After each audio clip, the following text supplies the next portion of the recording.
why I like this way of doing it. Because I can move my elements. And I know what you're saying. It's difficult for someone who's never done it before. Exactly. Yeah. I know what you're saying. And it's really good to get that sort of feedback, because as a professional artist you forget that this stuff doesn't come easily to everybody. It is really difficult. Yeah. But if you're patient, and I'm looking now at this shape here going, okay, so I want to make sure I use my negative shapes a lot.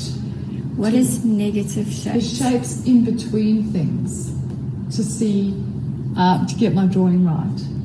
So if you're going to copy this exactly, you'll be able to see the shape, but then your canvas has to be exactly the same shape as that. Okay. If you're going to paint, if you're going to use your edges to draw with. So really relevant questions, because, you know, some of us think differently because we're just so used to doing it. I don't think you think about it anymore.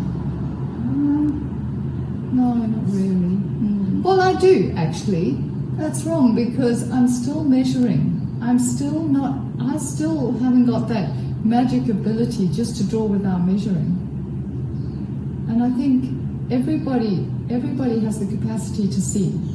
And if you've got the capacity to see, you can actually draw, because, like for instance, this little negative shape here. Can you see how I'm looking at that shape going, is that right? And is it? Well, it might be.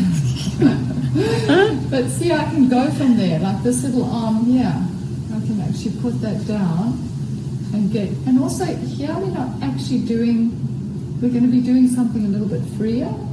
So it's not exactly going to be, it's not exactly going to be photographically correct. It's actually just an impression. And now I can actually judge the distance between there and there, and sort of say to myself, okay, if his arm is that wide, then let's just have a look at where his body and where his other shoulder goes. I can see that that's too far off. I've got to be careful, because he can suddenly get really small on me. It's exactly right. And then this is what you keep adjusting and you keep getting right. So the hat might be too high, and I'll pull that hat down, because I want to look at the negative space between his shoulders and his little body. His arm might be too short. So this section, this part of the painting, should be taking you the most time. Preparation. Huh? It's like preparation. It is, and there's no shortcuts to it. And if you're impatient, then you're going to get a painting that's not quite, you want all the good bits without going through all the hard work. So why are you doing the darks now? Because the darks always come first. Why? Because in oil painting, your darks dry the quickest, and they should be your transparent colours. So they dry the quickest, then you can bring your lights over the top and the paints won't crack. But if you try and create a dark over a light, good luck with that, because it just won't happen. You'll be adding paint, and it just will never get dark enough, because there's always that little bit of light in there. Do you get that? So what did you do now? I just wiped off a little bit of paint. See, at this stage, I can see his shoulders look too wide, too big. Well, once I put the light in there, that might change too. So, at this stage, I'm still going to be sculpting. You're almost sculpting with paint. So I'm sculpting, I'm seeing if everything's in the right place. He's got little legs sticking out there and there. Just an observation, not important. Okay, so the painting itself seems to be starting to emerge a little bit. Again, nothing I've done here is out of anyone else's. You may disagree, but if you had a go at this, in fact, you should probably have a go at it. I put that arm in, okay, and then I put that hand in. Now, they look too far away to me, so something's not quite right there. So either this hand needs to come in, because they're actually very close on. Yes. So this is where you start to go, okay, well, does this have to come in a little bit too? Then I can start. Oh, you wipe it away. Yeah, this is what's great about this. So before I get carried away and start putting any light colours on, I make sure everything's in the right place.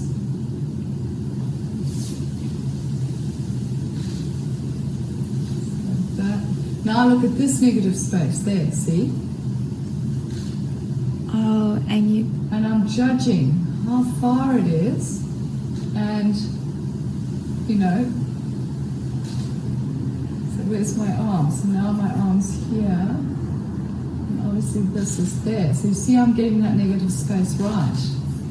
That's it is right. amazing because you can't see you, but it's amazing how much you're looking, because usually people draw what they think and they don't look.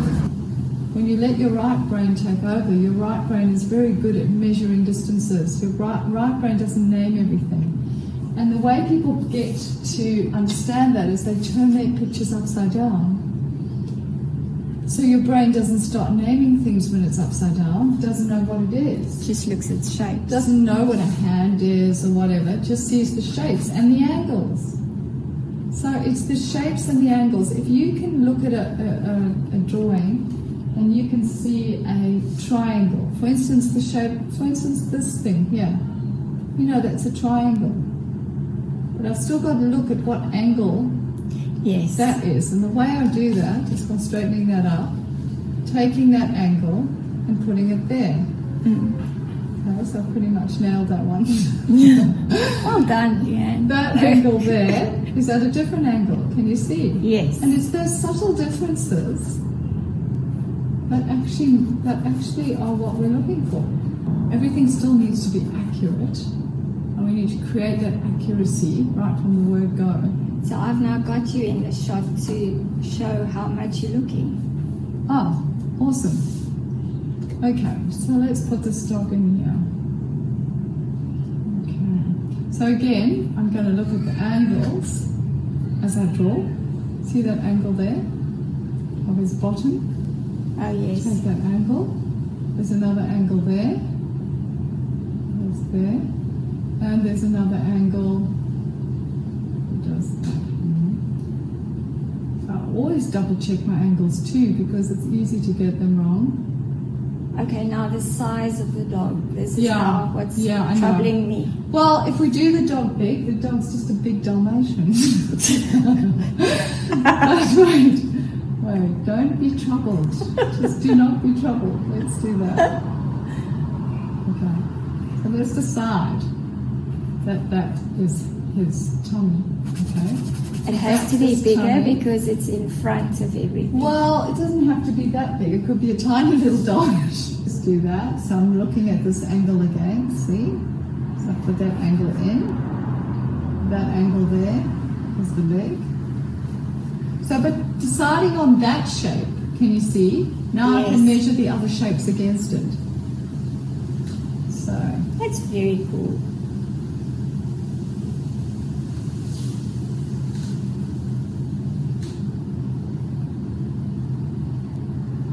and then we'll have to see if it's too big or too small. But I don't think it will be. I think that should be.